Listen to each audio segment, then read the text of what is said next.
Ya, terima kasih ya. Hari ini kita buat laporan polisi terkait dengan dugaan tindak pidana penipuan dengan penggelapan perdagangan tanpa izin melalui media elektronik yang diduga dilakukan oleh individu atau korporasi robot trading net 89. Nah, kita dari tim advokasi MZKM Partner mewakili 230 orang para korban yang memiliki latar belakang yang berbeda, kemudian domisili yang berbeda, dan juga kerugian yang berbeda. Ada yang 1 juta minimal dan hingga sampai 1,8 M maksimal. Dengan total kerugian semuanya adalah 28 miliar rupiah. Nah, dari proses ini ada 134 para pelaku yang juga melakukan tindak pidana ini. 5 orang yang diduga public figure, kemudian ada 7 orang foundernya, kemudian ada 5 orang CEO-nya, kemudian ada 37 orang terkait dengan leadernya, kemudian ada 51 orang terkait dengan exchangernya. Jadi total ada 134 orang. Nah, para oknum ini saya rasa skema yang sudah sering kawan-kawan mungkin siarkan terkait dengan persoalan ini, yaitu dengan skema Ponzi ya. Ponzi kemudian dengan modus MLM, dengan robot trading ilegal sehingga merugikan banyak korban. Nah, para korban ini belum tentu mereka ini menyampaikan kepada kita untuk mencari akses keadilan terkait dengan proses yang dilakukan oleh kawan-kawan Mabes Polri. Maka harapan kita kawan-kawan Mabes Polri untuk lebih menjadi atensi perkara ini sehingga ini terus berulang. Maka harapan kita jangan sampai terjadi, maka kita minta kepada pihak Mabes untuk memproses laporan kita. Hari ini kita sudah membawa bukti-buktinya, mungkin kawan-kawan bisa lihat. Kemudian juga kita sudah membawa bukti elektronik, video dan juga gambar. Kemudian bukti-bukti surat terkait dengan rekening koran, kemudian terkait kronologis, kemudian terkait dengan capture terkait percakapan yang melalui media sosial, WhatsApp ataupun Facebook dan Instagram. Dan juga kita sudah menyampaikan bukti terkait dengan aplikasi yang digunakan Net 89 atau website. Jadi bukti-bukti itu sudah serahkan, sekarang masih dalam proses pembuatan EP karena kawan lebih paham, EP tidak bisa 1 jam 2 jam, maka kita mulai dari jam 9. Mudah-mudahan siang ini akan selesai, nanti kita sampaikan ke kawan-kawan media. Untuk 5 public figure itu siapa saja sih, Pak? Nama-nama orangnya? Iya. Kalau nama-nama orangnya ada di, saya nggak hafal, tapi ada beberapa artis, kemudian ada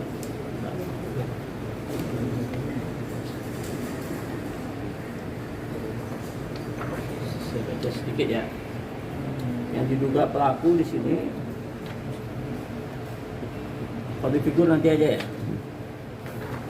1 yang diduga public figure ya, Atta Halilintar, kemudian ada Taki Malik, kemudian ada Kelvin Evilio, kemudian Andri Prakarsa, kemudian Mario Teguh.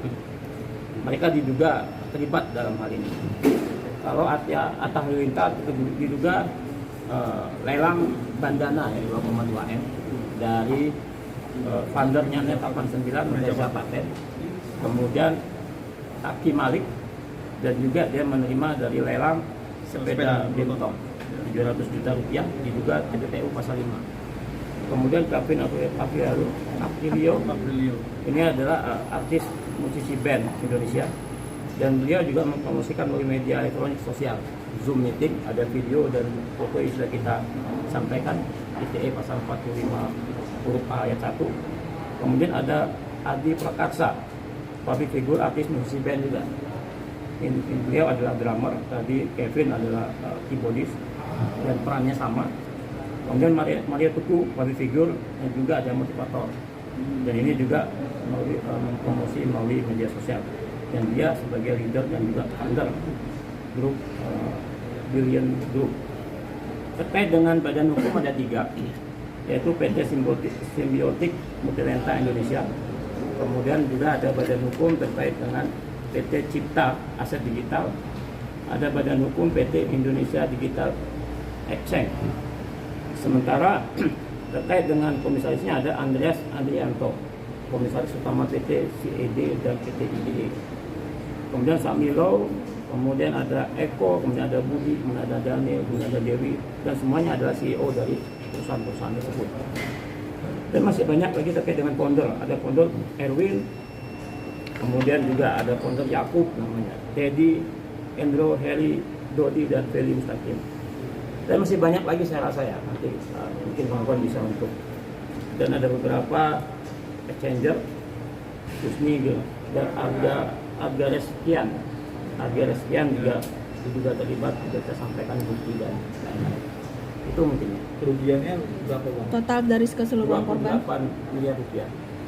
Nantinya berarti ini ke depan akan mengajukan ke gugatan class action atau seperti apa? Nah, kalau kita terkait dengan perdata kita belum mengarah ke sana. Karena memang perdata pasti akan makan waktu yang cukup lama ya. Tapi kita berharap melalui pidana ini kan ada pasal 98 kuhap, artinya bisa digabungkan dengan ganti rugi. Dan juga ada restitusi dari LPSK. Itu yang kita harapkan, semoga nanti pada saat surat dakwaan dari JPU itu bisa untuk menentukan terkait dengan ganti rugi. Maka itu yang kita perjuangkan, semoga nanti setelah ini kita tidak sampai di sini, tetap kita produksi dengan kawan-kawan jaksa, dengan kawan-kawan penyidik untuk memprosesnya sehingga bukan hanya mempidanakan mereka, tapi bisa untuk mengembalikan kerugian kepada korban. Dan juga mengusut tuntas tentunya kan? Ya, itu salah satu upaya, semoga tidak terjadi lagi, tidak terulang kembali. Pak, pasalnya itu ancamannya berapa tahun Pak? Pasal 98 dan Ya berlapis ya, ada pasal 378, 372, kemudian 105, 106 terkait dengan undang perdagangan, kemudian ITE 45 huruf A ayat 1, kemudian juga ada pasal KUHP tadi ya 372, 378. Ancaman pidananya Pak? 372, 378 itu 4 tahun. Tapi kalau perdagangan itu maksimal 10 tahun. Itu Tapi kalau ITE itu maksimal 6 tahun. pukul rata untuk semua yang dilaporkan ya Pak? Dia berbeda-beda ya. Tapi kalau terkait dengan public figure kan bisa dikenakan TPPU ya. TPPU pasal 5. Kemudian itu kan pasif ya. Kalau pasal 3 kan aktif. Kemudian juga bisa dikenakan ITE pasal 45 huruf A ayat 1. Itu mungkin. Tradingnya ini dari kapan sih bang? Tahu nggak? Tahun berapa? Ya kalau ini sudah cukup lama ya. Ini ada beberapa korban di belakang kita. Mungkin bisa beroperasi sudah cukup lama. Dari tahun 2017. Ini ada 5 ya. Ada 5 korban yang mungkin dengan. Jadi laporannya sudah diterima ya? Belum Masih masih proses. jam 9 kita mulai, sudah belum selesai. Dan kemudian jam 11 juga selesai.